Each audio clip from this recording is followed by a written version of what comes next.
mwasibye mutendo bannaffe abeekumidde ku mukutu essaawa ziweredde ddala 2 ez'amakya g'olunaku olwaleero wano mu ggwanga lyattu Uganda so nga ate woyambukako mu kyombo ky'Abarabu essaawa ziri 3 ez'amakya g'olunaku olwaleero.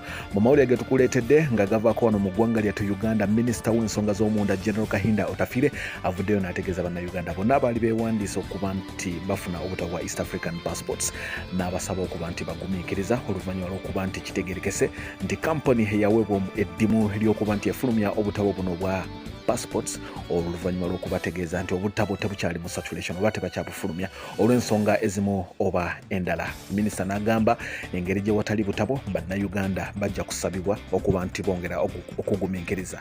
Ate agongo gatadde ku mabbali wali mu kibuga Dubai, amawulire agavaayo gategeezezza nti bannayuganda bagattiddwa oba ensi Uganda egattiddwa mu blacklisted countries wamu ne Nigeria oluvannyuma lw'okutegeereka nti bannayuganda beeyongedde okuba abazzi b'emisango. Kino nno ffe nga bannayuganda tukimanyi nti naddala abaana ab'obuwala baganziza abanigeria ne babayambako okufuna passports zeeno ze batugamba nti mu Uganda passports tezirabika naye ate nga abanigeria bo bazifuna. So UAE oba ekyombo ky'Abarabu kivudde ne kitegeeza nti empisa z'abannayuganda ennaku zino zigenda zisiiwuuka naye ng'ate ffe tukimanyi abakola empisa ez'enkyamu be bantu abafuna passports za Uganda naye ng'ate si bannayuganda. Kwegamba kyanguyirwa nnyo omuntu atali munnayuganda okufuna passport ya Uganda okusinga omunnayuganda.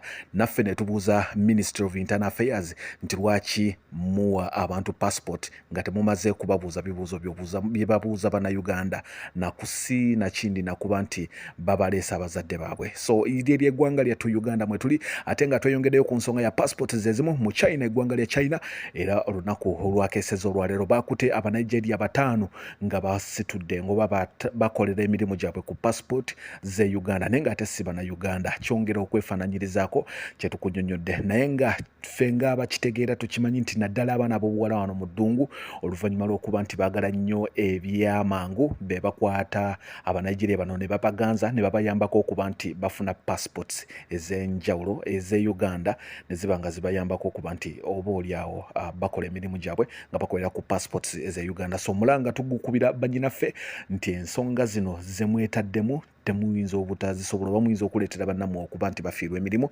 oluvannyuma lw'okugamba nti kati tebakyasosola buli munnayuganda yenna bamutadde mu luse lw'abanigeria oba oli kadama oba oli sekadama oba ojja kukola ki olina okuba nti wojja olina otuukiriza obukwakkulizo abanigeria bwe batuukiriza n'omunnayuganda bw'ateekeddwa okutuukiriza.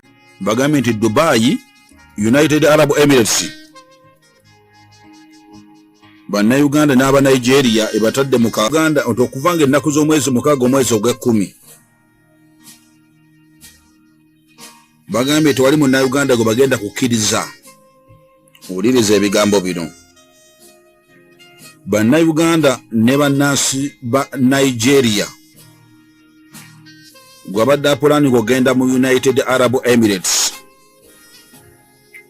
bakyusizzaamu ku bintu ndi teri munnayuganda yenna wadde munnansi wa Nigeria agenda kukkirizibwa kuyingira mu United Arab Emirates okuva ng'ennaku z'omwezi 6 omwezi ogw'e10 okujjako ng'ayina certificate eraga enneeyisa ye eyannamaddala. Ekyo kimu. Ekyokubiri nti omuntu oyo ayina okubanga ku akawunti ye awezaako sente ze bayita dirham 50,000. Dirham 50,000 ze miliyoni 5.3 eza Uganda, ze miliyoni 3.1 eza Uganda. Ne bagamba nti Dubai kino ekikoze wakati mugezaako okwongera okulwanyisa obuzzi bw'emisango n'okuyingira mu bukyamu mu Dubai abantu abava mu nsi ezo. Ne bagamba nti gavumenti ya United Arab Emirates yatuuka n'okuwaayo kiyatuuma free air tickets ku bantu bonna abayingira mu Dubai mu bukyamu n'abalimu mu bukyamu badde mu nsi zaabwe. Gavumenti ya Dubai erina bannayuganda 6 byatika direct nebaza nga bwe baali bamaze ebbanga ddene mu Dubai nga tebalina kye bakolamu nebazaayo. Ne baganda tewaliwo bannayuganda abalala abawera 10 abali mu makomera e Dubai. Bannayuganda 1,000 bali mu makomera e Dubai. Ne bagamba ndi ku bantu be bazza, ku bantu abali mu makomera kuliko abasajja 1,005 n'abakyala basukka mu 500 bali mu makomera. Abalala bakyala balina n'embuto. Ndi ate bannayuganda abalala 10,000 abali mu nsi eyo eya Dubai abakola emirimu gino abasinga mu gye bannayuganda.